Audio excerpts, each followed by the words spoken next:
Como o Anderson já me apresentou, meu nome é Caio, eu moro na cidade de Presidente Prudente, a umas 7 horas daqui de São Paulo. Tenho 22 anos, saí agora há pouco tempo da vida religiosa. Conheço o Anderson há uns 5 anos, né? Mais ou menos. Já vim aqui no grupo de oração uma vez, quando a Isabel, a mãe dele, veio dar o seu testemunho. E grande eu sou mesmo, eu aprendi com ele a ficar grandinho. Tudo bem. Antes de eu começar a minha pregação, só queria falar para vocês uma coisa que eu falei para os jovens, porque a maioria dos participantes do encontro desse final de semana eram jovens. Uma coisa que é importante para a gente entender, para podermos entrar no mistério dessa pregação que nós vamos ter essa noite, sobre os mistérios do amor divino. Deus é real e Jesus Cristo é uma pessoa real, que existe, que existiu na história e que existe na eternidade. Nós vivemos num tempo e numa geração em que nós só temos televisão, revistas em quadrinhos, alguns livros, só fantasias, só historinhas.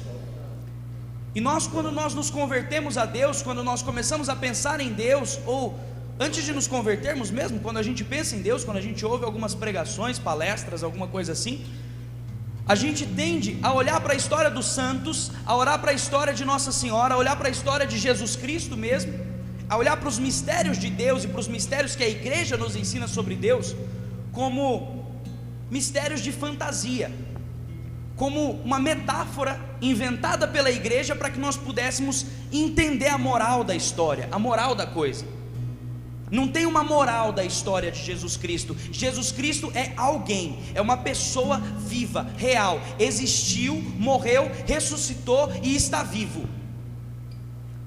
Então, primeira coisa, vamos olhar para aquilo que eu vou falar aqui como realidade. Como realidade. Eu vou começar falando sobre a Santíssima Trindade, sobre Deus Pai. Então vou falar sobre Jesus Cristo na encarnação e na paixão. Mas isso que eu vou falar não é uma doutrina inventada para nos ensinar alguma coisa bonita. Não, é uma doutrina real, de uma realidade que, embora seja invisível, porque nós não podemos ver a Deus, ainda que invisível, é mais real do que as coisas que nós podemos ver. Deus é mais real na sua essência, no seu ser, do que esses bancos nos quais nós estamos sentados. Quer dizer, vocês estão sentados, eu estou de pé. Do que esse altar, do que essas paredes todas. Deus é mais real que tudo isso, porque a própria existência dessas coisas depende de Deus. O primeiro pensamento de como Deus é bom conosco: você sabia que é preciso que a cada fração de instante Deus se decida por permitir que você continue existindo? Sabe quando você começa a pensar na sua cabecinha, a fazer uma besteira, como aquela mulher estava pensando no horário que ela ia sair com o amante, que o Anderson acabou de falar? Deus não precisaria fazer um ato da sua vontade onipotente. Vocês sabem que Deus pode todas as coisas. Deus não precisaria pegar e falar assim: eu quero que essa mulher não faça isso, por isso eu vou tirar a vida dela. Deus poderia fazer isso, não seria menos santo por fazer. Eu poderia fazer, mas não é preciso que Deus faça um ato da sua vontade. Eu não quero que ela faça isso, eu não vou deixar ela fazer, ela vai deixar de existir. Não, mas é preciso um ato da vontade de Deus para que aquela mulher continue existindo. Deus pega e intervém e fala assim: não, ela vai fazer uma coisa que vai me ofender, que vai ferir o meu coração, mas eu quero que ela continue, porque é possível que ainda um dia ela se converta. Tudo que nós somos, tudo que nós fazemos, Deus precisa agir com a sua vontade. Deus precisa pegar e fazer assim: não, eu quero que ele continue. Não é que Deus nos permite não morrer, não, ele se esforça com o seu poder para que nós possamos continuar respirando, para que nós possamos continuar vivendo. Porque o diabo, ele veio para matar, roubar e destruir. É homicida desde o princípio, nos ensinou a Jesus. Se Deus a cada instante, mesmo para os pecadores que vivem no pecado mortal e que não têm a graça divina, os piores pecadores, os maiores assassinos, os maiores depravados, os maiores malucos da terra, mesmo para eles, a cada instante, se Deus não coloca a sua mão sobre eles, morreriam, deixariam de existir. Bom, vamos rezar.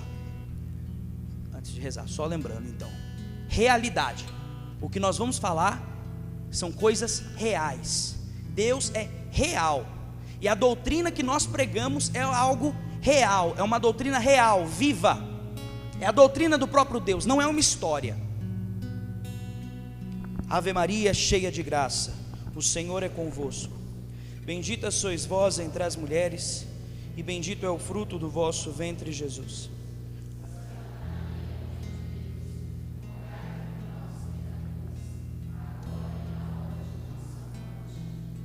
Santo anjo do Senhor, meu zeloso guardador, se a ti me confiou a piedade divina, sempre me rege, me guarde, me governe, me ilumine. Amém. Nossa Senhora, Mãe do puro amor, São José, em nome do Pai, do Filho e do Espírito Santo. Amém. Comecemos por voltar o nosso olhar à Santíssima Trindade.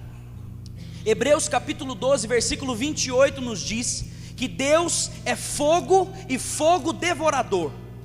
A Santíssima Trindade, o Pai, o Filho e o Espírito Santo, é o fogo do puro amor.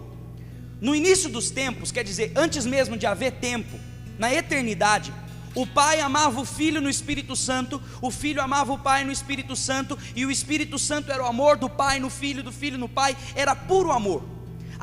A Santíssima Trindade era como que um fogo de amor eterno, de amor infinito e absoluto. A criação, a nossa criação e a criação de todas as coisas, ela foi como que um derramar desse fogo. O amor que havia na Trindade não conseguia se conter na Santíssima Trindade. A Trindade é infinita, está acima de todas as coisas, não podemos quantificar, é a Trindade Santa, é o próprio Deus. Mas o amor que Deus tinha, como que era maior que Ele mesmo. E então Deus criou todas as coisas, e criou por um ato de puro amor. A própria criação foi puro amor de Deus, puro amor criador. E o cume, o ápice da criação de Deus foi o homem. Deus, Ele olhou para todas as coisas, para todos os mundos, todas as estrelas, todos os mares, todas as coisas que criou. Ele olhou para essas coisas com o amor de um artista, que um artista tem para a sua obra. Um escultor tem pela sua escultura, um pintor tem pela sua pintura. Deus olhou para as suas obras com um amor de artista. Quando Ele criou o homem, Ele olhou para o homem com um amor que um pai olha para o seu filho. Foi diferente de todas as coisas. Vocês imaginem que Deus criou todas as belezas do universo, e o olhar de Deus, Ele não parou em nenhuma dessas belezas. Deus só queria pousar o seu olhar sobre nós. As minhas meditações do amor divino, essa é uma das formações que nós temos lá no nosso grupo de estudo, a nossa primeira, porque é a mais importante. Conhecermos do amor de Deus e aprendermos a amar a Deus é o que há de mais importante na fé. É para isso que nós fomos criados, nisso consiste toda a nossa perfeição de Santo Afonso, amar a Deus, amar a Jesus Cristo. Então as meditações aqui não são simplesmente historinhas, como eu disse, é a doutrina viva de Deus. Deus não pousava o seu olhar sobre as belas paisagens que Ele mesmo havia criado. Ele não olhou para o universo e olhava para o universo tão belo, não. Tudo que Ele fez, Ele deu ao homem. Tudo que Ele fez, Ele deu a nós, para que apenas nós pudéssemos ser a alegria dos olhos de Deus. Entenda isso melhor. Deus fez tudo como Ele queria que fosse. Deus fez tudo com a maior de todas as belezas e a maior de todas as perfeições. Tudo que Ele fez foi perfeito, tudo que Ele fez era bom, diz o livro do Gênesis. Mas Ele não olhava para essas coisas, Ele nos olhava. Sabe como uma mãe que espera pelo seu filhinho nascer, 9 meses de gravidez, e então tem aquele filho, toma aquele filho nos braços, e quando aquele filho nasce, pode qualquer um falar para ela: olha só que pintura bonita, olha só que escultura bonita, olha só que paisagem bonita, olha o mar que bonito, olha o pôr do sol. Ela não quer olhar para nada, ela só sabe olhar para aquele bebezinho, e ela fica segurando aquele bebezinho, e ela sabe que por mais que existam muitas belezas na terra, aquele bebezinho que ela tem nos braços é a única beleza que ela quer contemplar. Ela só quer olhar aquilo, porque para ela aquele bebezinho é o que há de mais bonito. Realmente Deus foi assim conosco. Ele não quis olhar para nada mais, Ele só quis nos olhar, e era em nós que o olhar de Deus descansava. Ele nos deu todas as coisas. Depois de criar tudo, Deus deu tudo que criou ao homem. Eu costumo sempre falar isso quando eu faço essa pregação sobre o amor, sobre os mistérios do amor divino.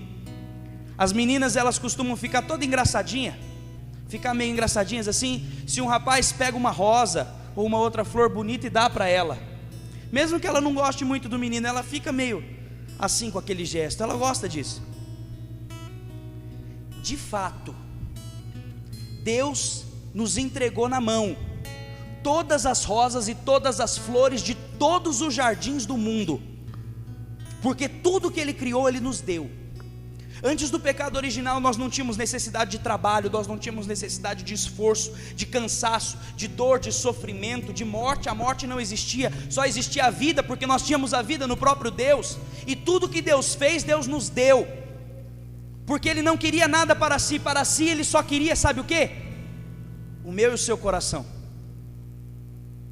Tudo que Ele fez, Ele nos deu para que nós dominássemos sobre tudo. Santo Agostinho, ele exclama: todas as coisas me dizem que eu devo amar-vos, porque eu olho para elas e elas me falam que o Senhor as criou por meu amor, para que eu te amasse. Houve um eremita na igreja. Eremita são aqueles homens que vivem só de Deus mesmo, às vezes recolhidos em cavernas, em desertos. Muitos santos foram eremitas, não a maioria, mas muitos foram. E um deles, chamado São Simão Salo, ele andava de bengala porque uma das suas pernas tinha um problema, e ele andava nos jardins com uma bengala, e ele começava às vezes a bater nas flores, e falava para as flores: calem-se, calem-se, eu já entendi, vocês gritam para mim que Deus criou vocês por meu amor, e eu o amo tão pouco. Já entendi, eu vou tentar amá-lo mais, agora se calem. Falava para as flores isso, porque ele sabia que aquelas flores, a beleza das flores, Deus fez simplesmente para que nós olhássemos para elas e nos lembrássemos dele. Gente, ainda que Deus não nos amasse, um pensamento louco, porque nós sabemos que Ele nos ama, mas ainda que Deus não nos amasse, só o fato de ser Deus quem Ele é, só o fato de Deus ser Deus, já deveria mover o nosso coração a amá-lo, porque nós somos atraídos no nosso olhar às coisas belas. Quem nunca viajou aqui e viu o mar, ou viu uma montanha, ou viu um sol bonito, não precisa nem ter viajado, viu um pôr do sol, um nascer do sol, alguma coisa bonita, dessas coisas que Deus criou, e teve como que o olhar atraído a essas coisas? Nada muito romântico não, algo simples. Você olhou para aquilo e nossa, você quis continuar olhando porque era bonito. E parecia que às vezes algumas paisagens são tão belas que parece que o nosso coração descansa quando nós vemos essas coisas. A gente fica assim, nossa, parado. A gente não está ganhando dinheiro olhando aquilo, a gente não está fazendo nada assim de fisicamente prazeroso olhando aquilo, a gente não está fazendo nada muito, não está conseguindo vantagem nenhuma, mas parece que a gente olha e a gente quer continuar olhando. Deus é a beleza das belezas, a perfeição de todas as perfeições, e toda a beleza de todas as coisas belas se nutrem da beleza do próprio Deus, e o nosso coração parece que não quer ser atraído a Ele. O nosso coração quer descansar nas coisas, mas não quer descansar em Deus. Padre Manuel Bernardes vai falar dessa meditação, ele vai falar assim: daí nós podemos ver como a nossa vontade é depravada, como a nossa vontade é podre, porque nós somos indiferentes a Deus, e não somos indiferentes às coisas que Ele criou, simplesmente para que nos lembrássemos dEle. Essas coisas não são boas, essas coisas têm sua bondade, têm sua beleza, têm o seu bem no próprio Deus. Olhar para essas coisas, para todas essas belezas, deveria nos lembrar de Deus, e nós esquecemos dele. Ele vai dizer como é louca a pessoa que enjoa do mel, que não gosta de mel, e prefere veneno. Como é louca a pessoa que não quer o néctar, mas que quer o lodo. Como é louca a pessoa que esvazia sacos de moedas e de pedras preciosas para encher esses sacos de areia ou de sujeira. Como é louca essa pessoa? E ele vai falar como somos loucos nós, que colocamos os nossos corações nas coisas criadas. Nós colocamos o nosso coração no dinheiro, em tanta coisa, gente, pelo amor de Deus, não precisa nem falar. Nós colocamos os nossos corações nas outras pessoas, colocamos os nossos corações na impureza, colocamos os nossos corações em tanto pecado, ou em tanta coisa que, mesmo não sendo pecado, não é Deus, e esquecemos de Deus. Santo Agostinho, ele fala que somos como a noiva que recebeu o anel de noivado do seu noivo e que se apaixonou pelo anel mais do que pelo noivo que deu o anel. Como somos doidos nós, porque não amamos a Deus e amamos as coisas. Então o homem pecou, mesmo depois de receber tudo de Deus, o homem pecou. Quando o homem peca, o homem se torna inimigo de Deus.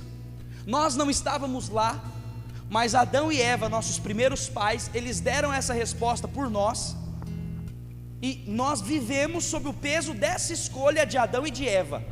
Essa escolha também foi nossa, mesmo que nós não estivéssemos lá. Nós nos tornamos inimigos de Deus.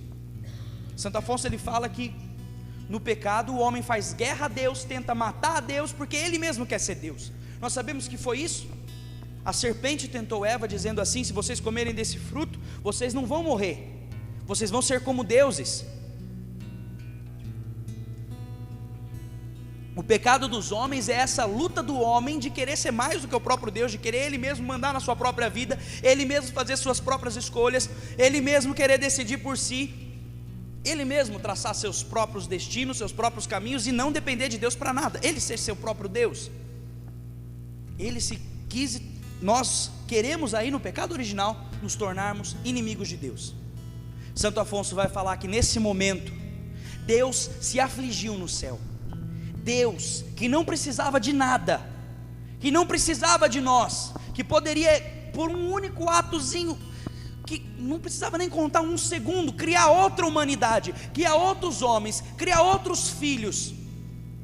Deus se afligiu, o coração de Deus doeu, o coração de Deus que não poderia sentir dor, doeu, Santo Afonso vai dizer. E aí Santo Afonso mesmo rezando fala: mas Senhor, como é que o Senhor se aflige? O Senhor não precisa de nada, o Senhor não precisa de ninguém, o Senhor tem todos os anjos do céu aí, por que o Senhor nos quer tanto? E Deus respondia a Santo Afonso: eu quero porque eu quero, eu quero os homens comigo, eu não quero que eles fiquem longe de mim. São Tomás de Aquino, ele fala na Suma Teológica, uma coisa que eu quando eu li, eu fiquei atordoadíssimo, eu não sabia onde eu enfiava a cara, eu chorava, eu batia no livro, eu fiquei doido. Santo Afonso fala, comentando, Santo Afonso não, São Tomás, obrigado. São Tomás fala que depois da queda do homem, Deus ficou como um louco, e ele não entendia por que Deus ficava como um louco. Ele falou assim: é que Deus fez do homem o seu Deus, e é como se Deus não pudesse ser feliz sem o homem. Vocês imaginam que nós somos a felicidade de Deus? E que se nós não estivermos com Ele, é como se Deus fosse triste, como se Deus não fosse feliz. São Dionísio Areopagita diz que depois do pecado, Deus andava nos jardins do Éden e falava: onde é que está o homem que não pode mais ficar aqui comigo? Andava como um louco. Deus mesmo andava como um louco fora de si, por saudade de nós, por nos querer ter com Ele. Ele não precisava de nós, Ele podia criar outra humanidade, Ele podia fazer outras pessoas, Ele não precisava.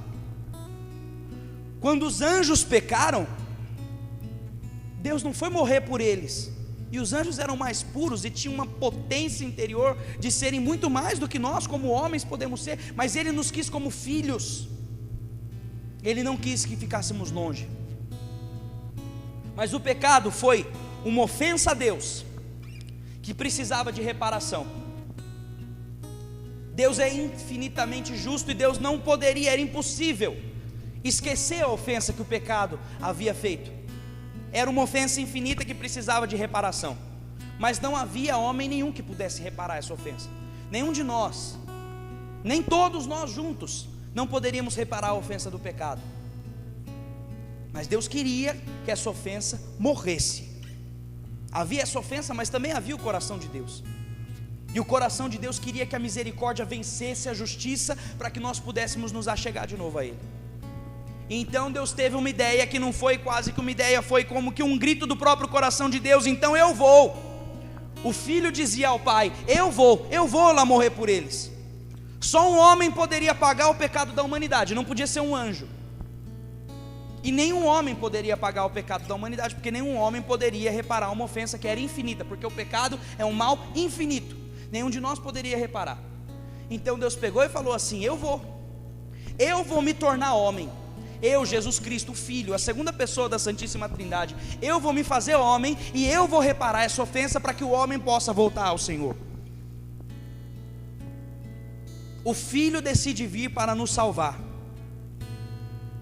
Santo Afonso, ele tem um comentário sobre a encarnação do Verbo que eu acho tremendo, naquele livro Encarnação, Nascimento e Infância de Jesus.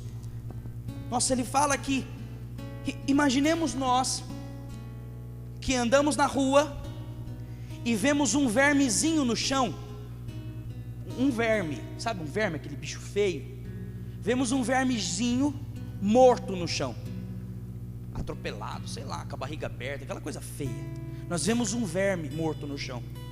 E aí eu, Caio, de 22 anos, olho para aquele verme e falo assim: nossa, como eu quero que esse verme possa viver de novo. Só que o único jeito desse verme viver de novo é que eu, Caio, eu, que sou muito mais do que um verme, não porque eu sou muita coisa, mas mais do que um verme eu sou, né? Eu, Caio, vou me tornar um verme. Eu vou me tornar um verme. Eu vou viver com os vermes.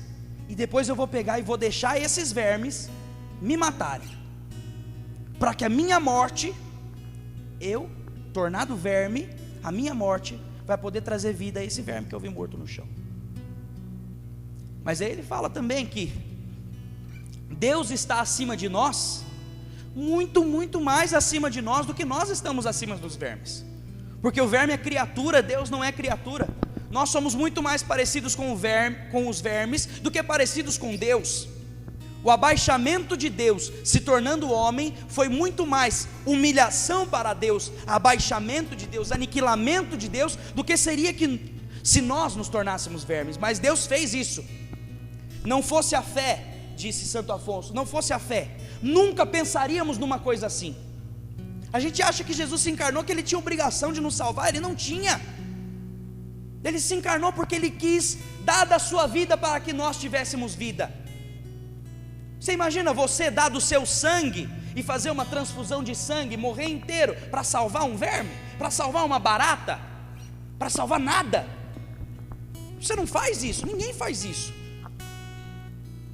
Imagina um fazendeiro que a vaca dele morre e ele fala assim: não, toma todo o meu sangue aí, põe na vaca para ela viver de novo. Não faz isso, gente. Deus quis dar o seu próprio sangue para nos dar a vida. Ele se abaixa. É o infinito que vem se fazer pequenininho nas mãos de Maria. Ele é onipotente, Ele podia tudo e todas as coisas. E Ele vem depender de uma mulher para se alimentar. Ele vem depender de uma mulher para se limpar, para se trocar, para fazer Ele dormir. Ele é a sabedoria eterna, a sabedoria suprema. E Ele não sabia fazer mais do que gemidos, lágrimas, sorrisinhos pequenininhos. Era Deus e se fez um bebezinho. Esse mesmo livro, Santo Afonso, com outros tantos doutores, ele fala. Isso eu achei extraordinário também. Eu nunca ia pensar numa coisa assim. Ele fala que Jesus, Ele quis se encarnar, o Filho, Ele quis se encarnar como um bebezinho e não como um homem feito, porque Ele era Deus. Se Ele quisesse, Ele viria já como um homem de 33 anos pronto para morrer. Ou sei lá que idade que Ele queria ter. Ele podia vir com qualquer idade da terra. Ele não precisava nascer do ventre de uma mulher. E Santo Afonso, com São Pedro Crisólogo, São João Crisóstomo, eles falam que Ele quis nascer como um bebezinho porque não existe nada na terra capaz de mover o coração do homem a um sorriso do que uma criancinha. Mesmo o mais bruto dos homens às vezes olha para uma criancinha, para um bebezinho e fica meio assim, que bonitinho. Deus queria tanto, e como que o coração dele doía tanto de desejo de ser amado por nós, que ele se fez uma criancinha, para que mesmo os mais brutos pudessem olhar para essa criancinha e pensar assim, que bonitinho. Olha que coisa, por que Deus quis pensar nisso? Mas ele pensou até nisso. Ele queria que nós o amássemos. Ele veio no meio dos seus traidores, porque Jesus não foi traído pelo beijo de Judas. Ele foi traído no pecado original e em todos os pecados da terra. A traição de Judas foi um sinal de uma traição que veio desde o início dos tempos. Quando Jesus se encarnou, ele já se encarnou em meio aos seus traidores. Ele veio para os seus traidores. Ele mesmo se deu o nome de Filho do Homem. Na Sagrada Escritura, o primeiro profeta que começa a ter o nome de Filho do Homem era o profeta Ezequiel.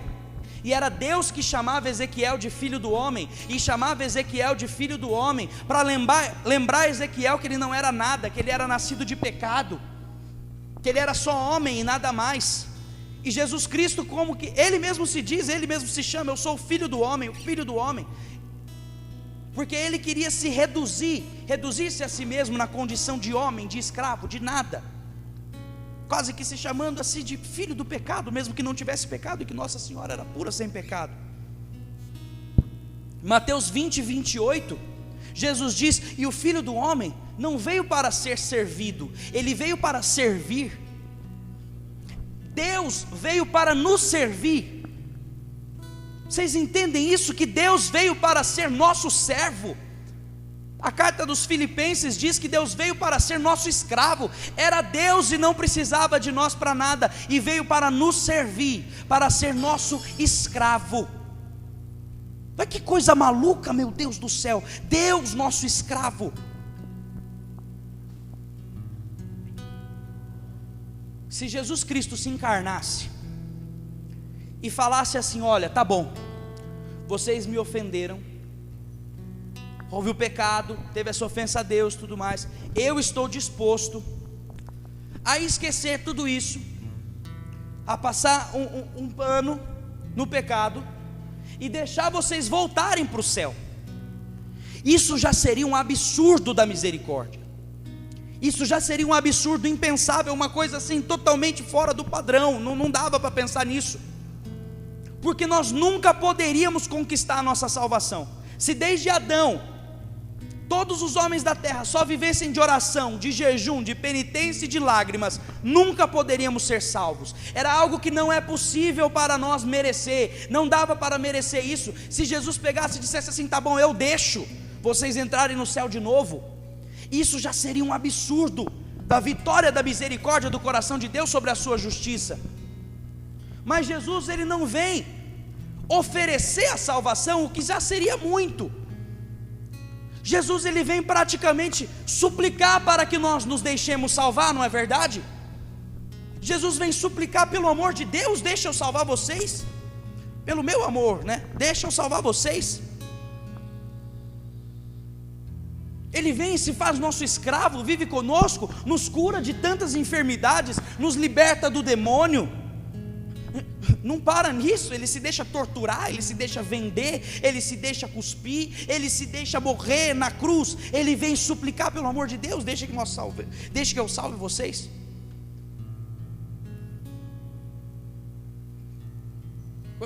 Como isso, meu Deus? O teólogo medieval Guilherme de Paris, ele fala que a ingratidão dos homens a Deus é o maior dos milagres dos demônios.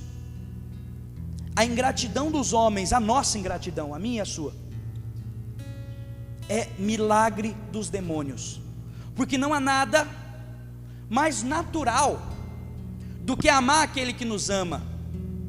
Se você dá um pedaço de comida da sua mesa para um cachorro, esse cachorro vai voltar na sua mesa e vai ter afeto por você. Se você não foi com a minha cara, Você não gosta de gordo, sei lá, alguma coisa assim. Você achou que a minha barba está feia, eu sei que está feia, eu vou fazer ela essa semana, eu vou ficar bonito para o Natal. Vocês vão ver. E você não gostou muito de mim, sei lá, mas a gente vai, conversa ali um pouco depois, você me fala de um problema que você tem, e eu tento te ajudar de algum jeito, eu dou atenção para você, você percebe que eu me importo, só com esse pequeno gesto de eu te ouvir, de você ver que eu estou me importando, mesmo que você não for muito com a minha cara, você vai gostar um pouco de mim, porque é natural gostar de quem gosta da gente, é a coisa mais natural do mundo amar aquele que nos ama. Não tem um louco que não tem um pouco de gratidão para aquele que amou, que ajudou. E Deus nos ama como nos amou, como nós vemos, Ele nos deu tudo, nós recusamos tudo, e então Ele se encarna para nos tomar de volta, Ele morre na cruz, Ele nos serve, Ele vai até a última gota de sangue, Ele nos amou primeiro, como fala a carta de João, e nos amou com todo o amor possível, e fora do possível ainda, e nós não o amamos. Milagre dos demônios, porque milagre é isso, algo que vai contra as leis da natureza, algo que quebra as leis naturais e vai para, faz mais, o que a natureza não podia fazer, é impossível a nós não amarmos a Deus e ainda assim nós não amamos. Milagre dos demônios.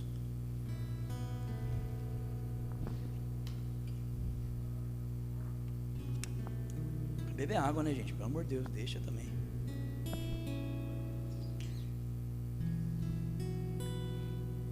Mas Ele não só se encarna e dá a sua vida. Romanos 5,8 diz que essa é a prova brilhante do amor de Deus por nós, que quando nós éramos ainda pecadores, Deus morreu por nós, deu sua vida por nós. A morte de Jesus Cristo foi o extremo do amor de Deus, foi o fim, como que assim, Santo Afonso fala isso também, foi como que a onipotência de Deus dando toda a força para o amor, e o amor de Deus tirando toda a força da onipotência. Jesus Cristo morre. João 13:1, tendo amado os seus que estavam no mundo, amou-os até o fim. Em outra tradução da Bíblia, amou-os até o extremo. Deus nos amou até o fim de sua própria vida, até o fim do seu próprio ser. É como que o poder de Deus, o poder infinito, o infinito se esgotasse.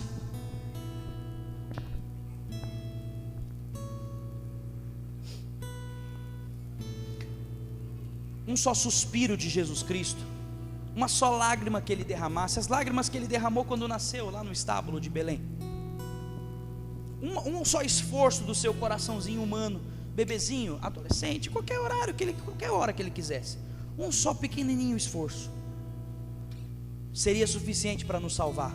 Uma gotinha de sangue que Ele derramasse seria suficiente para nos salvar, não precisava nem sangrar, uma gota de suor, uma lágrima, um pai, perdoa-lhes, seria suficiente para nos salvar. Mas São João Crisóstomo fala assim: o que bastava a nossa redenção não bastava ao grande amor que o consumia. Se na encarnação Deus se faz criatura, na cruz Deus se faz menos que nada, Deus se deixa matar, meu Deus, Deus se deixa morrer, Ele morre. Em João capítulo 17, versículo 5, Jesus, antes de ir para a cruz, Ele faz uma oração que é assim: agora pois, Pai, glorifica-me junto de Ti, concedendo-me a glória que tive junto de Ti, antes que o mundo fosse criado. Antes de se deixar prender, e antes de ir para a cruz, Ele fala: glorifica-me agora, Pai. Mas como? São João Crisóstomo ele faz essa reflexão: mas como que Jesus pede para que Deus o glorifique agora? Como que Ele tem por glória? Como que o Senhor fala que é glória? Uma morte cheia de humilhações, de sofrimentos, cheia de torturas, como que isso pode ser a glória? E Jesus Cristo mesmo responde: no meu amor pelos homens, eu tenho por glória sofrer e morrer por eles. Santo Ambrósio ele falava que o que angustiava Jesus durante toda a sua vida, a agonia, a dor de Jesus, a pressa que ele tinha, a agonia que ele tinha não era o tanto que ele sabia que ia sofrer, não era o tanto de sangue que ele tinha que derramar. A agonia de Jesus era a demora do nosso resgate. A demora do nosso resgate. E Santo Afonso fala que a dor do coração de Jesus no Horto das Oliveiras não era medo de sofrer, mas era medo de saber que depois de sofrer tudo, depois de dar tudo, depois de ir até o extremo e até o fim, nós ainda assim seríamos ingratos. Ingratidão é milagre dos demônios. Ele queria morrer logo, meu Deus. São Bernardo de Claraval, olhando para Jesus crucificado, ele falava assim: o que foi que o Senhor fez? Qual foi o teu crime para o Senhor merecer uma morte tão cruel, tão cheia de torturas, tão cheia de humilhações, uma morte tão terrível como a morte da cruz, que era a morte dos criminosos do Império Romano? O que foi que o Senhor fez? Qual foi o teu crime? E aí ele mesmo vai responder: já entendi. O crime que o Senhor Jesus cometeu foi o crime de amar os homens muito mais do que eles mereciam ser amados. Não foi Pilatos que te condenou, mas foi o amor que o Senhor sentia. Que amor é esse, fala São Bernardo, que amor é esse que fez Deus morrer numa cruz? O amor esquece da sua dignidade. Jesus na cruz parece que esqueceu que Ele era rei de todos os mundos, parece que Ele esqueceu que Ele era o Senhor de todo o universo, parece que Ele esqueceu da sua onipotência, parece que Ele esqueceu que era Deus. Uma vez Jesus apareceu crucificado, esmigalhado, sangrando, com todas as chagas abertas, sofrendo a última agonia. Apareceu para Santa Gema Galgani, e aí Santa Gema, chorando por ver a dor de Jesus, porque ela amava muito, falou assim: quem foi que fez isso com o Senhor? Jesus olhou para ela do alto da cruz e falou assim: quem me matou foi o amor. Foi o amor que me matou.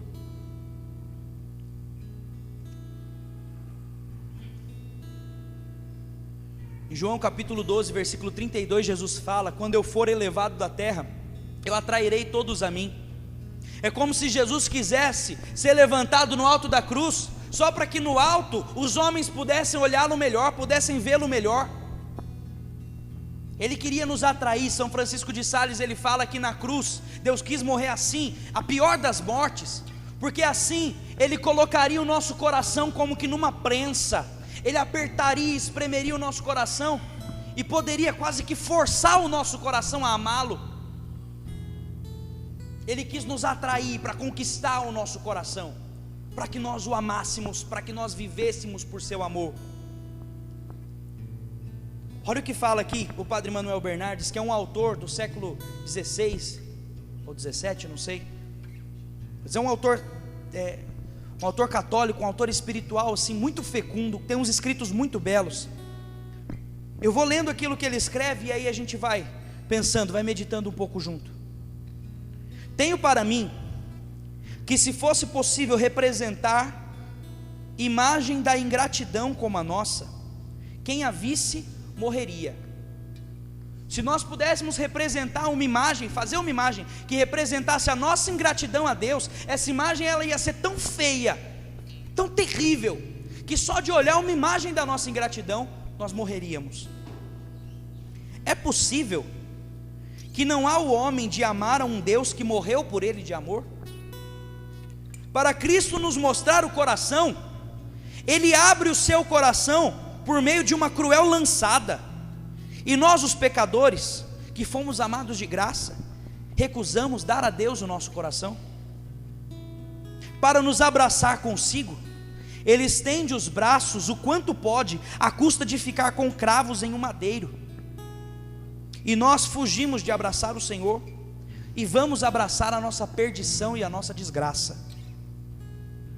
Jesus Cristo clama por tantas bocas quantas feridas que nos ama, que nos quer, que não nos percamos, que nos acheguemos a Ele, e com Ele acharemos todo bem.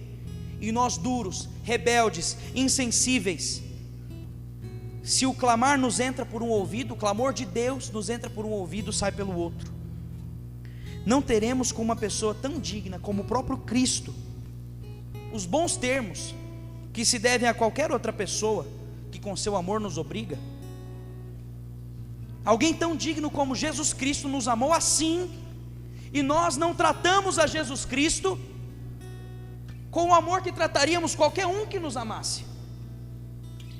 Você pensa, se um amigo nosso pulasse na frente de um carro para nos salvar e morresse, se um amigo nosso pulasse na frente de uma bala para levar o tiro por nós e morresse, nós pensaríamos nele toda a nossa vida, nunca nos esqueceríamos dele ter feito isso por nós, sempre pensaríamos, sempre nos lembraríamos e falaríamos: nossa, aquele me amou, ele morreu, mas como eu o amo. Agora, Jesus Cristo era Deus e morreu a pior das mortes para nos salvar, e nós nos esquecemos.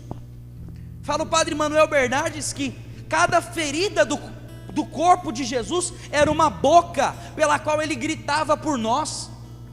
Cada gota de sangue que foi derramada daquele corpo tinha o nosso nome escrito nela. Quando cada gota de sangue do corpo de Jesus caía no chão, ela falava pelo nosso nome, ela chamava o meu nome de Caio. Foi o principal, o maior jeito e o pior jeito possível que Deus quis dizer: pelo amor de Deus, homem, me ama, eu quero você. E ele falava lá em cima do alto da cruz: eu tenho sede. E todos os santos que meditaram essa passagem falavam, por que ele dizia que tinha sede? Ele estava para morrer, ele tinha sede de nós, como aquela sede que ele tinha da samaritana no Evangelho de João. Ele falou, pediu água para ela e depois esqueceu que estava com sede, porque ficou conversando com ela e não bebeu água nenhuma. Ele falava que tinha sede porque ele queria o coração dela. Tenho sede na cruz, sede de você, sede de mim, sede de nós. Abra a Sagrada Escritura comigo, 2 Coríntios, capítulo 5. Segunda carta de São Paulo, apóstolo aos Coríntios, capítulo 5.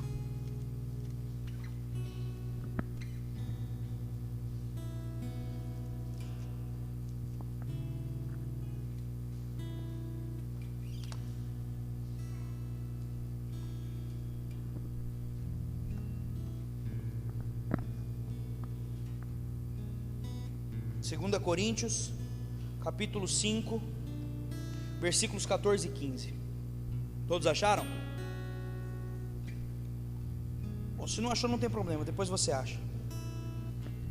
2 Coríntios, capítulo 5, versículos 14 e 15. O amor de Cristo nos constrange, considerando que se um só morreu por todos, logo todos morreram. Sim, Ele morreu por todos, a fim de que os que vivem já não vivam para si, mas para aquele que por eles morreu e ressurgiu. Palavras do Senhor, graças a Deus. Ele morreu por todos, morreu por mim, morreu por você, para que nós que estamos vivos já não vivêssemos para nós mesmos, já não vivêssemos para a nossa própria vontade, para os nossos próprios gostos, mas que vivêssemos para aquele e por aquele que por nós morreu e ressurgiu. Quem que morreu e ressurgiu por nós?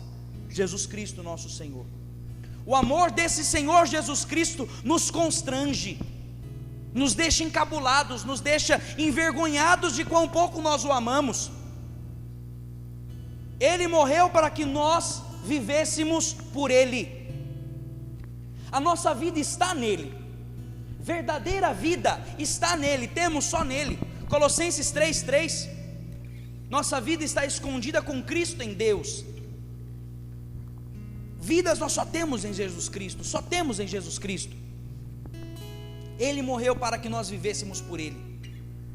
Santo Afonso de Ligório, ele fala que amar a Jesus Cristo é o fim para o qual nós fomos criados, e é nisso que consiste toda a nossa perfeição. São José Maria Escrivá, um santo do nosso tempo, nós temos muitos livros dele que ele deixou escrito, e até vídeos de pregações dele na internet que nós temos, porque é um santo contemporâneo, é um santo de não muitos anos atrás. São José Maria Escrivá, ele fala que o objetivo de todo qualquer cristão é chegar até a loucura, a completa loucura de amor por Jesus Cristo. Se nós somos cristãos, se nós somos católicos, A razão da nossa vida tem que ser Jesus Cristo. A razão da nossa vida, a razão do nosso coração bater, tem que ser por Jesus Cristo. Ele nos amou muito e muito, para que nós não o amássemos pouco, mas muito também. São João da Cruz ele fala: amor se paga com amor. São João de Ávila fala: sangue se paga com sangue. O amor de Jesus Cristo nós pagamos com toda a nossa vida. São Gregório de Nazianzo ele chega a falar que nós temos que pensar em Jesus Cristo com maior frequência do que nós respiramos. Olha que coisa, pensar mais em Jesus do que a gente respira. E eu estou pregando para leigos aqui. Talvez na internet tenha algum que tenha vocação religiosa, ou seja religioso, não sei. Talvez alguns de vocês tenham vocação religiosa, mas eu tenho certeza que a maioria de nós aqui tem a vocação do matrimônio, a vocação da vida leiga. Muitos de vocês já são casados. E essa obrigação, esse mandamento de Deus, que é o primeiro e maior mandamento, que é amar a Deus sobre todas as coisas, não é para os religiosos, é para todo o povo cristão, para os casados, e para os que ainda não são casados, mas vão se casar, e para os religiosos também. Amar a Deus sobre todas as coisas. E como fazer isso, meu Deus? Fazendo, vivendo, amando, morrendo a cada dia. Nós não somos nascidos para a carne. Sabe a larva que não é nascida, que não foi criada para ser larva, não foi criada para viver na terra e nas cascas das árvores, mas foi criada para se tornar uma borboletinha e sair voando? Nós não somos criados para a carne como os animais são criados para a carne. Nós não somos criaturas simplesmente, nós somos criados para a eternidade. Nós vivemos pela eternidade. O Anderson eu sei que veio aqui várias vezes para fazer a formação sobre os novíssimos, o céu, o inferno, o purgatório, o juízo particular, o juízo final. Nós nascemos para o eterno, nós não nascemos para aquilo que é passageiro. Nós não nascemos para andar com os nossos passos só aqui nesse chão, mas nós nascemos para voar pela eternidade. Eternidade, meus irmãos. E aqueles que querem se casar, ou aqueles que já têm o matrimônio, devem viver por Jesus Cristo. Mas eu tenho filhos. Mas o agradar do coração de Deus, se você tem filhos, é o cuidar bem dos seus filhos. Mas eu tenho que trabalhar, e eu trabalho com uma coisa que não tem nada a ver com Jesus. Eu trabalho numa oficina de mecânica, eu trabalho como pedreiro, eu trabalho como engenheiro, eu trabalho como motorista, eu trabalho como dona de casa, como cozinheira.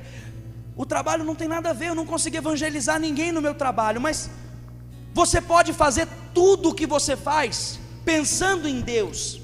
São Luís Gonzaga, antes de fazer qualquer ação, de fazer qualquer coisa, ele falava assim: de que isso me vale para a eternidade? É assim que o cristão faz tudo o que ele faz: fazer um almoço, um jantar, lavar qualquer roupa, trabalhar em qualquer carro, dirigir para qualquer lugar, tudo deve ser por Jesus. Isso exige um esforço da nossa alma muito grande. Não é coisa que qualquer um consegue, mas é coisa que aqui todos nós somos obrigados. E está constantemente pensando: não, eu estou trabalhando com um negócio que não dá para falar de Jesus para ninguém, porque às vezes tem trabalhos que realmente não dá, realmente não tem como. Mas eu estou fazendo esse trabalho por causa de Jesus Cristo. É para ganhar dinheiro e é para sustentar a minha casa? Sim, mas é por amor a Jesus Cristo. Eu fico com o meu marido, com a minha esposa, mas por causa de Jesus Cristo. Um grande autor cristão, C.S. Lewis, autor do século XX, ele falava uma coisa tão bela a respeito da mulher, que eu quero falar para vocês. Ele dizia que o coração de uma mulher deve estar tão escondido em Deus, que para encontrar essa mulher e conquistar essa mulher, o homem deve primeiro encontrar a Deus e ser conquistado por Ele. Você já pensou que uma mulher católica que é esposa, e que talvez o esposo seja, sei lá, talvez muitas mulheres se casaram com seus maridos antes de conhecer a Jesus Cristo, se converteram depois do matrimônio? Com muita gente acontece. Talvez tenha tido até filhos antes de se converter, e por isso os filhos não foram criados na doutrina católica. porque quando teve os filhos ainda não conhecia Jesus, ainda não tinha se convertido. Mas a mulher, ela deve ser uma imagem viva de Deus para o marido, e o marido deve lutar para ser uma imagem de Jesus Cristo para a esposa.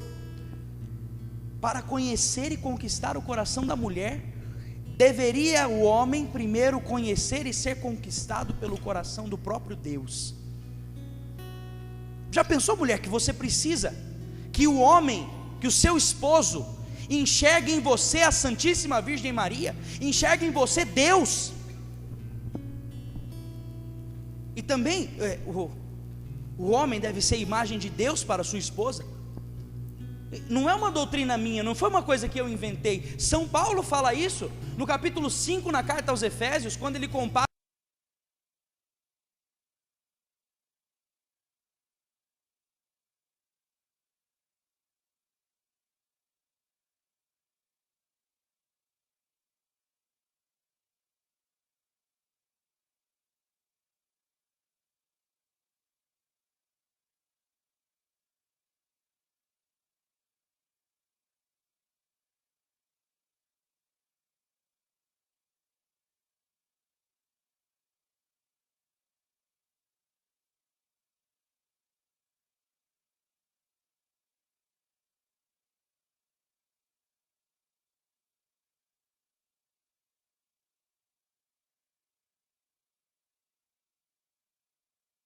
esposo para com sua esposa. Cristo entrega a sua vida pela igreja, para a igreja, como o marido, o esposo, deve entregar a sua vida pela esposa e para a esposa. O trato dos filhos, mas agora eu não criei os meus filhos na doutrina católica. Às vezes você já tem um filho crescido já, que já é um maluco, já é um doido, mas você é mãe, e você ama o seu filho no amor de Jesus Cristo. Mas eu sou jovem, eu quero fazer uma faculdade, e o meu sonho era fazer uma faculdade que não é uma faculdade que eu vou poder evangelizar com ela, mas você vai fazer a sua faculdade por amor a Deus, não interessa, por amor a Deus. E eu vou trabalhar com uma coisa que não vai dar para eu evangelizar, mas tudo bem, não vai dar para você evangelizar falando de Deus, mas você vai viver o seu emprego, o seu trabalho, a sua vida de estudo, por amor a Deus. E você deveria acordar de manhã para viver o seu dia por amor a Deus, e você deveria ir dormir à noite para viver o seu sono por amor a Deus, e você deveria chegar em casa para almoçar, ou almoçar onde você almoça, no seu trabalho, não sei, e almoçar por amor a Deus. Mas é difícil, eu sei que é difícil, a gente não é santo de um dia para a noite, a gente não fica santo de uma vez, a gente tem que lutar por isso, lutar contra as nossas vontades, lutar contra os nossos desejos pessoais, lutar contra aquela coisa, daquele pecado que nos chama a cada instante, mas a nossa vida tem que ser por amor a Jesus Cristo. Jesus Cristo tem que ser a razão da nossa vida. Eu falava para os jovens nesse final de semana, que nós precisamos de um ideal que esteja acima dos ideais das pessoas comuns. E quando eu falo pessoas comuns, eu não estou falando das pessoas que têm menos dinheiro ou que têm menos estudo, não é isso. Quando eu falo pessoas comuns, eu falo das pessoas que não são cristãs, que não são católicas, que não têm o coração no coração de Deus, porque quem tem o coração no coração de Deus é mais do que um homem comum. São João Crisóstomo, ele diz que o cristão, ele tem a obrigação de se elevar da terra acima de todos os homens. Romanos 8,19 diz que a criação espera ansiosamente a manifestação dos filhos de Deus. O homem e a mulher cristã são mais do que os homens comuns, não porque são melhores, mas porque conhecem a Deus, que é melhor, que é o verdadeiro bem. Mas a gente acaba vivendo tantas vezes como se o brilho dos nossos olhos fosse o mesmo brilho dos olhos das outras pessoas, como se o ar que nós respiramos fosse o mesmo ar, como se o chão que nós pisamos fosse o mesmo chão. E não é, porque nós vivemos para a eternidade, nós vivemos para Deus e não vivemos para a carne, não vivemos para as coisas materiais e naturais e carnais e para o pecado, não, nós vivemos para Deus. E eu falava para os jovens que a igreja não é mãe dos covardes, não é mãe dos fracos. A igreja é mãe dos corajosos, é mãe dos heróis. A igreja é a mãe que gera os heróis da terra. Eu citei para eles uma carta dos primeiros séculos, eu não sei se ela é do século II, do século I, eu não lembro, mas é a carta de um pagão historiador, que a pedido do imperador de Roma, estudou a vida dos cristãos. O homem chamava Diognetes. O imperador mandou que ele estudasse a vida dos cristãos e fizesse uma carta para ele, falando o que ele achava dos cristãos, como eles viviam e tal. Esse homem, que era pagão, olhando a vida dos cristãos, ele escreveu assim: eu não entendo o que vejo. Esses tais cristãos têm casas nas cidades romanas, como todos os romanos, mas parece que a sua morada não é daqui. Eles têm trabalho, eles têm emprego, eles plantam, ceifam, colhem, comem, vendem, como todos os trabalhadores romanos, mas parece que o salário deles não é ouro e prata. Eles falam entre si, têm vida social, conversam, frequentam os lugares romanos, mas parece que a sua conversa não tem na terra, mas no céu. Era um pagão falando dos cristãos. O que a alma é para o corpo, esse Diognetes falava, o que a alma é para o corpo, esses são os cristãos para o mundo. Os cristãos, nós, quem tem a Jesus Cristo, nós somos a alma do mundo. A vida do mundo está em nós. O mundo está desesperado, não vai acabar no dia 21, mas está desesperado e está se acabando. O mundo está ruindo, o pecado tem tomado tudo. Nossa Senhora, em 1846, em La Salette, falava que o demônio ia se tornar rei dos corações. Nossa Senhora, em Fátima, falava que as almas que caíam no inferno eram muitas, muitas e muitas. O mundo está negro, sujo, podre. As almas têm morrido e têm ido para o inferno. O mundo está sem vida, o mundo está sem brilho, o mundo está feio. Nós, os homens da terra, temos ficado cada vez mais feios. As moças têm ficado cada vez mais feias. Comentava com o Anderson isso. Às vezes você olha uma menina católica e você consegue enxergar carne, pecado. Você tem desejo, porque ela é só carne, a beleza dela é só aquela coisa de carne, é só aquela coisa suja, é só pecado que você vê. Mas não tem mais beleza, porque uma mulher, ela foi criada para ter as feições da Santíssima Virgem. Uma vez numa pregação eu falei isso, que a beleza da mulher está em se assemelhar com a mãe de Deus.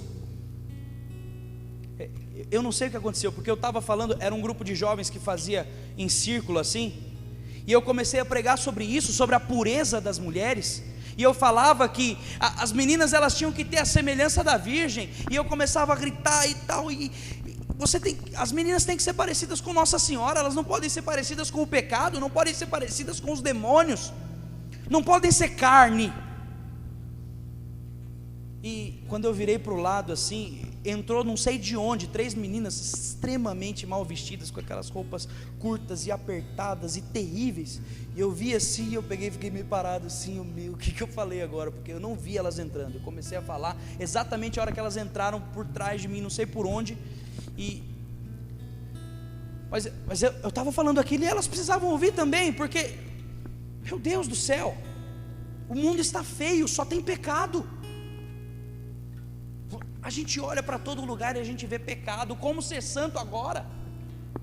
Por isso que São Luís Maria Grignon de Montfort falava que os santos, os apóstolos dos últimos tempos, seriam maiores do que os apóstolos dos outros tempos.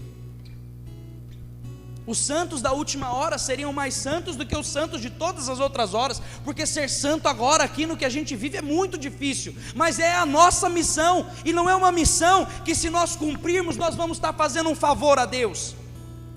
Se nós formos santos, se nós amarmos a Deus, se nós vivermos a cada dia por amor a Deus, por amor a Jesus Cristo, e lutarmos a cada instante para aprendermos a amar mais e a amar mais a Jesus, nós não vamos estar fazendo favor nenhum para Ele. É a nossa obrigação, é a única coisa que pode nos fazer feliz, é a única coisa que pode nos dar um verdadeiro sorriso no rosto, é sermos santos, é vivermos por Jesus Cristo. Ele é a nossa vida, e vivendo nele, seremos nós a vida do mundo.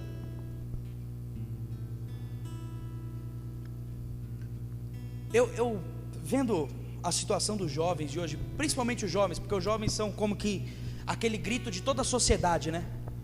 Com aqueles cabelos mais terríveis, aquelas roupas absurdas, assim, uma coisa que dá até assim, sabe? As vidas que eles vivem, as músicas que eles escutam, os lugares que eles frequentam. Eu penso que isso é um jeito do mundo gritar: pelo amor de Deus, alguém vem nos salvar. Eu realmente penso isso, porque não dá, é tão feio, é tão sujo. Você não precisa ser muito de oração para você olhar e você ver que é pecado. Você não precisa nem conhecer muito da doutrina da igreja para você olhar e ver que é pecado, que é uma coisa suja, que é uma coisa que não agrada a Deus. Eu acho que esse é o jeito do mundo gritar assim: pelo amor de Deus, alguém da igreja, vem me salvar, pelo amor de Deus, vem me salvar. Eu acho que é o jeito do mundo gritar assim: ó, eu estou morrendo, se alguém não vier me dar vida, eu estou morrendo, eu não consigo mais, eu não aguento mais, a humanidade está assim. Que Jesus está assim também. Ele apareceu para Santa Margarida Maria Alacoque, abriu o seu coração, mostrou o seu coração aberto. Santa Margarida Maria Alacoque foi aquela que teve a imagem do Sagrado Coração de Jesus, sabe aquela imagem? Jesus apareceu daquele jeito para ela e falou assim: esse é o coração que tanto amou os homens, que nada poupou para mostrar o seu amor aos homens, mas dos homens esse coração só recebe ingratidão, indiferença, ofensa, pecado. Uma vez Jesus apareceu para ela também, todo surrado, todo abatido, chorando, Jesus chorando, e disse para ela assim: eu bato nas portas, mas ninguém quer me abrir a porta. Os meus filhos fogem de mim como se eu fosse um criminoso, como se tivessem nojo de mim. Você imagina, gente, que Jesus bateu na nossa porta e tantas vezes nós falamos não para Ele, nós tivemos nojo dEle, fugimos dEle como se Ele fosse um criminoso. Outra vez, na Santa Missa, no momento da comunhão, Santa Margarida Maria Alacoque comungou, e Jesus falou assim: esse é o momento em que sou tão maltratado.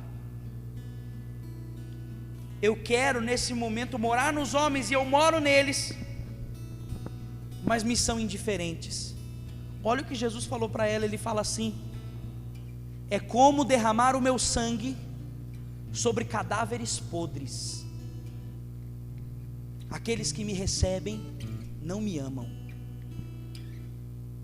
Quantas vezes que nós comungamos Jesus Cristo, e Jesus teve que vir a nós como se viesse a cadáveres podres, porque nós não o amávamos. Eu não sei se você já teve a oportunidade de ler algum livro dessas santas místicas, como Santa Margarida Maria Alacoque, Santa Faustina, que é aquela da imagem de Jesus misericordioso, Beata Alexandrina, Santa Gema Galgani, Santa Gertrudes. Jesus se comunicava com essas mulheres frequentemente, e parece que nos livros delas, das suas vidas, onde aos relatos daquilo que Jesus falava para elas, parece que para todas, em todos os tempos, Jesus só ficava falando: ninguém me ama, ninguém me ama. Me ame por alguém, porque ninguém me ama, que pelo menos o seu amor me seja suficiente, porque ninguém me ama. Eu olho para os homens e ninguém me ama, ninguém me ama, ninguém me ama. Para Beata Alexandrina, Jesus falou assim: o céu está fechado para a maioria dos homens. Para a maioria dos homens o meu sangue foi derramado em vão, as minhas chagas foram abertas por nada. O céu está fechado. Ninguém tem vontade de me amar, ninguém move o coração a me amar.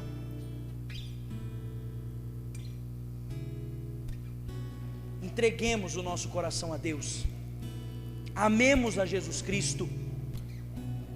Não é uma coisa que a gente precisa sentir, aquela coisa de, Jesus, como eu te amo o tempo inteiro. Não é assim. Ninguém que é casado fica assim, como eu amo a minha esposa, como eu amo o meu marido o tempo inteiro. Não é assim. O amor não é um sentimento de sentidos, é uma força da vontade, uma decisão do espírito humano. Amar a Jesus Cristo é dizer assim: eu vou ser dele. E se daqui uma semana, daqui um mês, daqui um ano, 10 anos, 20 anos, eu estou desanimado, e eu não quero rezar, e eu não quero lutar contra o pecado, e eu não quero mais ir para a igreja, e eu estou cansado, e eu não quero mais amar, eu vou continuar amando, eu vou fazer mesmo sem vontade, mesmo sem força, mesmo desanimado. Por quê? Porque um dia eu falei: não, a minha vida vai ser para isso. O meu sangue só tem uma razão de correr nas minhas veias, é que eu viva e viva por Jesus. Quer vivamos, quer morramos, vivemos e morremos por Jesus Cristo. Romanos 14:8. Vamos decidir a nossa vida. Eu não quero saber se somos novinhos, se somos jovenzinhos, se somos adultos, se somos velhinhos. Não importa isso, pelo amor de Deus. O tanto de tempo que você tem para viver, de agora até o fim da sua vida, até o dia que você morrer. Se for morrer de doença, se for morrer de atropelamento, do jeito pior que for, de velhice, não quero saber, gente. Não é isso que importa. O que importa é que nós vivamos por Jesus. E quando morrermos nos braços dele, nos braços de Nossa Senhora. Nós somos nascidos para a eternidade. Não somos nascidos para a carne, não somos nascidos para o pecado, não somos nascidos para o mundo, nós somos nascidos para Deus.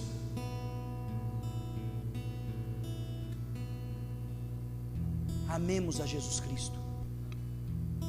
Amemos a Jesus Cristo. Beata Alexandrina também uma vez falou assim, ela é demais aquela. Ela falava assim, que queria escrever na lápide do seu túmulo, sabe aquela pedrinha que fica em cima do túmulo, em cima do caixão, no cemitério.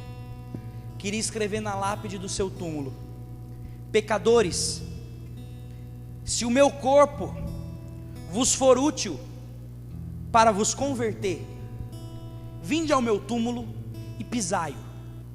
Pisai nas minhas cinzas, pisai, pisai, mas não pequem mais.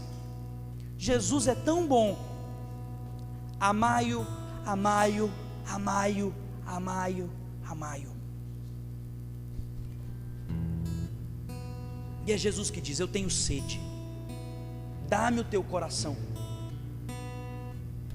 Nosso coração deve bater só por uma coisa: por Jesus. Ave Maria, cheia de graça, o Senhor é convosco.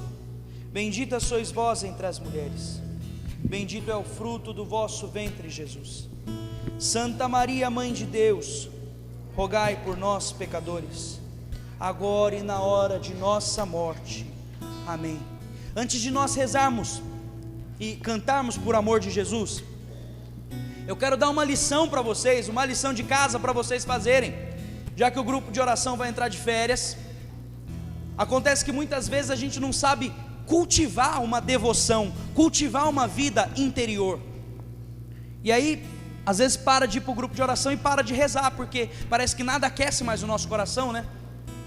Então eu vou dar uma lição de casa para vocês, para aqueles que acompanham pela internet também, mas eu vou ensinar para vocês o grande segredo da vida espiritual. Monsenhor Ascânio Brandão, ele falava assim: isso que eu vou ensinar agora é motivo de vida ou morte para quem quer se santificar.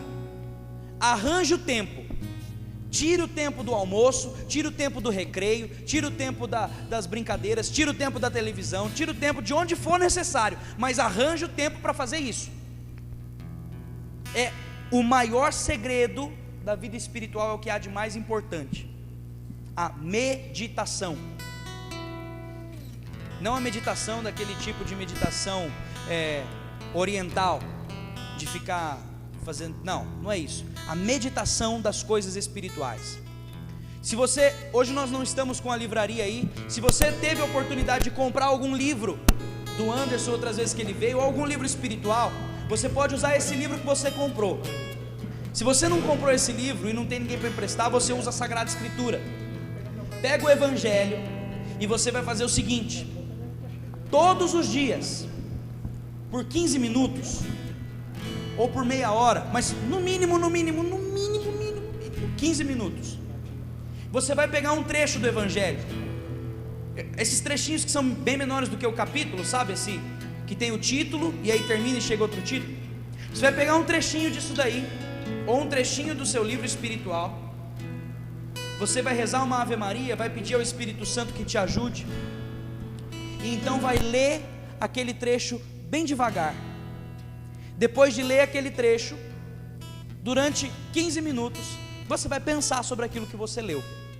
Tem que ser um tempo em que você que você fica sozinho para pensar em alguma coisa espiritual, para meditar em uma coisa espiritual. Você medita sobre o inferno para ficar com medo do pecado. Você medita sobre o céu para ficar com força de. Você medita sobre a vida de Jesus para perceber aonde você não está tendo as virtudes que Jesus teve e poder se corrigir e se propor a ela.